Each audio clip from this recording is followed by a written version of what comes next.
இஸ்ரவேல் ஜனங்கள் எகிப்திலே அடிமையா இருக்கிறார்கள். இப்ப ஜனங்கள் கத்தி எடுத்து சண்டை போவதற்கு வலிமை இல்லை. ஏன்னா இவர்கள் அடிமைகள். மிகப்பெரிய ராணுவத்துக்கு விரோதமாய் எழுந்து நிற்க வேண்டும். தேவன் மோசே என்கிற ஒரு மனிதனை கொண்டு அந்த முழு ஜனங்களையும் மீட்டெடுத்து கானான் தேசத்துக்கு கூட்டு போகிறார். அல்லேலூயா. இதுல இஸ்ரவேல் ஜனங்கள் எந்த கத்தியோ இல்ல அம்போ எடுத்து சண்டை போடல. தேவனே எல்லாவற்றையும் செய்கிறார்.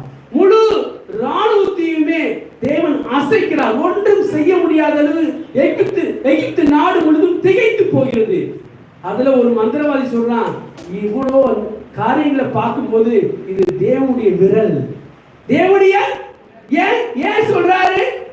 ஏன்னா இஸ்ரவேல் ஜனங்கள் சண்டை போடல, கத்தி எடுத்துல சண்டை போடல. அவர்கள் அடிமைகள். அவருடைய மைண்ட் எல்லாம் அடிமை அடிமை அடிமை அடிமை. கத்தி எடுத்து சண்டை போட அவங்க 7